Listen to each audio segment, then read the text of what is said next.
一个演员的片单其实是一张投资组合表，用理财逻辑看成毅这几年。4. 先说个你可能没细想过的事儿，有那么一个演员，这几年在好几个完全不搭界的剧种里都站到了很靠前的位置。不是几部差不多的戏啊，是几种压根不是一路的戏。宝子们，你先把这个4记住，这期视频从头到尾就在拆这一个4字底下藏着什么。我发现一个事儿，越想越觉得有意思。大家聊这位演员，习惯说他高产能打，什么都能演。对，这些都对。但高产这2个字其实藏了一个几乎没人拆开说的区别，而这个区别才是他这几年真正罕见的地方。我先把话撂这儿，后面慢慢证明给你看。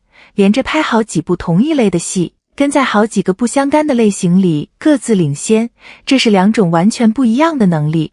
表面上看都是作品多，本质上是2码事。好，先说我们都看得见的这一层。这位演员就是程毅。这几年他的片单，说实话铺得挺开的。从早年那种仙侠古偶，到后来大家印象很深的李莲花那种武侠路子，再往现实，往别的类型走，项目一部接一部，成绩也拿得出手。这些是明摆着的事，谁刷剧都能感觉到，这个人一直在拍，而且拍的东西不重样。到这儿为止都是常识，但你要是只看到这儿，就漏掉最关键的了。说回那个高产，我们一般夸一个演员高产，脑子里其实默认了一个画面，他很忙，一部接一部。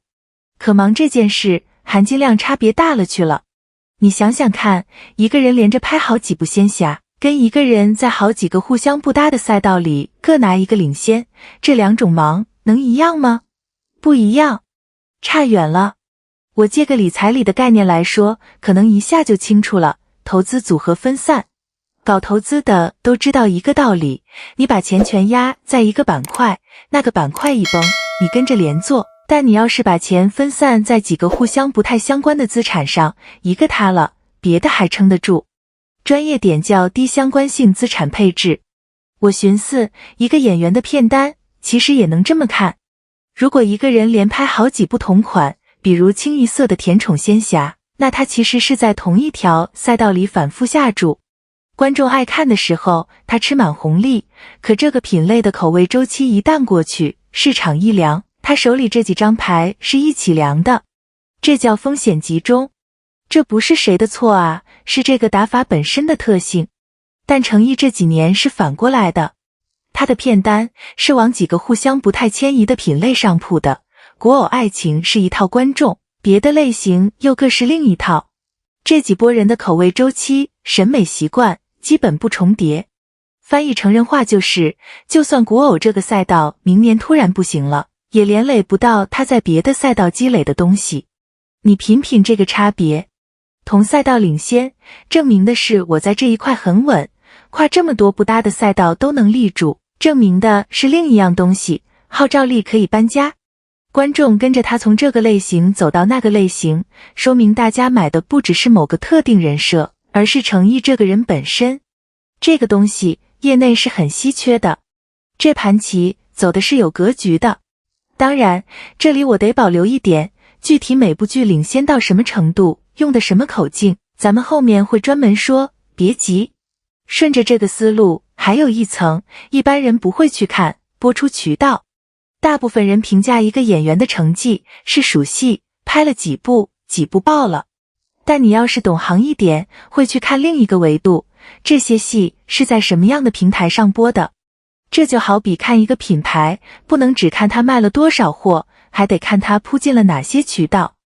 凭我的印象啊，具体你们可以自己去对一下各剧的公开信息。程毅这几年的剧是既走了省级卫视，也走进了央视这一档，包括电视剧频道那条线。省级卫视和央视，这是2套定位很不一样的平台，一个更市场化，更年轻向，一个更主流，更国家队。这里有个点容易被忽略，能同时被这2类平台接住，说明什么？说明这个人的作品不是只有某一个圈层在认，年轻观众认，主流平台的审片和排播也认。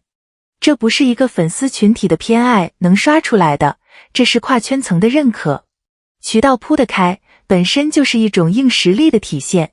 好，这里我想停一下，因为有个矛盾特别值得说。聊到诚毅这几年，你多多少少会看到一种说法，史无前例绝对第一收视之冠。这种绝对化的战报，网上有种声音是，数字是不是被夸大了？是不是通稿话术？我先说清楚啊，我没那个意思，我不是要质疑诚毅本人。恰恰相反，我想说的是一个行业现象，这些年数字越来越被当成一种传媒武器来用。谁家都想给自己的艺人打上一个罪，所以问题真的不在演员身上，而在绝对化战报这套话术机制本身。作为观众，我们得学会冷静地读它，而且这才是关键，你把那些史无前例的形容词全部拿掉，诚毅底下那个作品结构照样站得住，跨好几个不相关品类都能立住，多平台同时铺开，这是不靠形容词也成立的事实。所以你看，真正懂行的人反而不慌，数字可以争议，作品的多样性和渠道的广度是争议不掉的，这才是它最扎实的底牌。那既然说到这儿，我干脆送宝子们一个能带走的工具。以后你不管看谁的战报，看到史无前例收视第一这种字眼，先别急着信，也别急着骂，问自己3个问题。第一，他矿了什么矿？第一是哪个时段的第一？哪一年的？哪个品类里的第一？矿越小，第一越容易拿。这不是坏事，但你得知道矿在哪。第二，他用的是哪个数据来源？收视率有不同的统计口径，网播热度更是各家平台各算各的。不说清来源的第一，含金量要打问号。第三，有没有同标准的对照？拿 A 的巅峰去比 B 的低谷，那不叫比较。只有统一把尺子量出来的排名才有意义。我跟你讲，这3问不只看娱乐战报能用啊，看广告、看财报、看任何我们是行业第一的宣传都能用。这是能跟着你走出饭圈的东西。那反过来用这3问看诚意，你会发现挺有意思，就算把最响的那些形容词都过滤掉，在好几个不相关品类里都能立住这一条，是经得起这3问的。因为它不依赖某一个矿、某一个口径，这大概就是为什么懂它的人一直很笃定。行，这期到这儿。说到底，我们从一个4字聊到了片单怎么当投资组合看，聊到了渠道分布，也聊到了怎么冷静读一份战报。留个作业给宝子们，你去挑一个你喜欢的演员，把他这几年的片单列出来，按类型分个类。看看是集中在一个赛道，还是分散在好几个不相关的赛道。看完回评论区告诉我你的结论，我挺想看看大家手里的片扇长什么样。最后抛个问题，估计会有分歧，你觉得我们总爱追史无前例这种字眼，问题是出在做战报的人太会写，还是出在我们观众太爱看绝对第一？这个我自己也拿不准，评论区聊。诚毅这种一步一步把摊子铺得又稳又开的走法，其实不轻松。慢工出细活，这种布局值得被看见。宝子们，咱们下期见。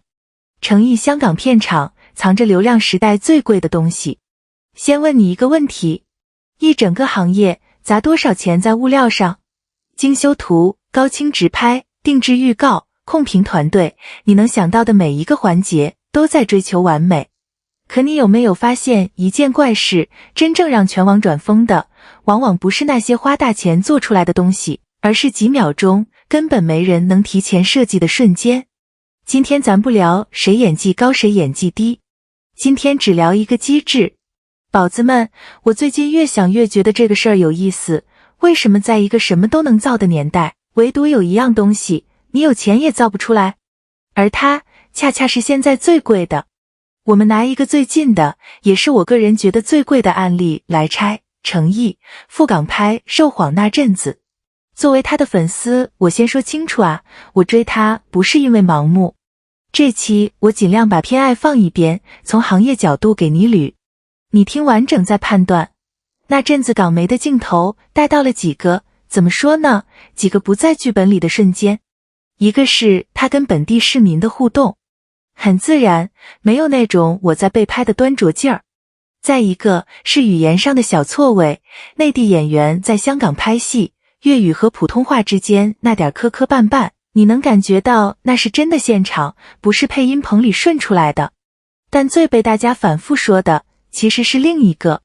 片场休息，他随手就是一个压腿，一个踢腿，动作特别利落。这个细节为什么戳人？说白了，因为那不是做给谁看的，那是身体的记忆。这里我得说一句，这个我没拿到第一手资料啊，据说他这些年打戏拍得多，腰上是落过伤的，具体伤情咱以公开报道为准，别当我说死。但你看那个高难度动作，他基本亲身完成，休息的时候身体还在下意识的舒展拉伸，这个东西你没法演。一个演员可以演我很敬业，但他演不出来我的身体已经把这型刻进肌肉里了，这是两码事。说完表面这层，咱们往里再看一层，为什么偏偏是这种没摆拍的东西火，而不是那张修了8遍的杂志封面？你想想看，整个饭圈的生产逻辑，物料是被生产的，热搜有的是被推的，评论区是有人控的。我不是说这不好啊，这是行业成熟的表现。但正因为大家都知道很多东西是造出来的，观众其实练出了一套本能，他们在拼命找没被造过的那一 part。 真正有意思的地方其实在后面。你发现没有，公司越想控制一个艺人的形象，这种控制不了的瞬间就越值钱，因为它成了稀缺品。翻译成人话就是，在一个什么都能 P、什么都能摆、什么都能推的时代，真实本身变成了一种资产，而且是别人抢不走也复制不了的资产。那接地气这个标签落到程毅身上，就不只是一句夸人的话了，它是一个定位。我寻思啊，一个顶流，注意顶流，却用一堆很难被包装的真实瞬间在市场里站住了。一个那么红的人，红到什么程度呢？这就得说到那件被港媒讨论比较多的事了。有报道说，他在香港拍摄期间，粉丝大规模聚集，一度给附近市民和剧组带来了不便。这事儿我不回避，但你要是只看到这儿，就漏掉最关键的了。你反过来想，什么样的号召力能让工作室主动出来喊话，提醒粉丝注意秩序，别聚集？这恰恰说明他的影响力大到需要被管理的程度。而且一个艺人的团队愿意站出来替公共秩序说话，劝自己的粉丝，这在我看来是有责任感的处理方式，不是甩锅。懂行的都知道，这种局面真不是个人能左右的。更别说另一头，有港媒报道说，他来拍戏这段时间，粉丝赴港打卡，带动了取景地周边酒店、餐饮、文创的消费，港媒还给了他一个挺可爱的称呼，行走的财神爷。具体带动了多少，这个我拿不准，就不给你报数了，感兴趣的可以自己去翻港媒的报道。你说这是流量的力量吗？是，但流量能持续变现成好感，靠的是什么？靠的还是前面说的那个东西，大家觉得它是真的。老粉应该懂我在说什么。这条路他走了很多年，不容易。好，回到正题，前面聊了这么多机制，我想给你留一个能带走的东西，不管你是不是他的粉丝，这个你都用得上。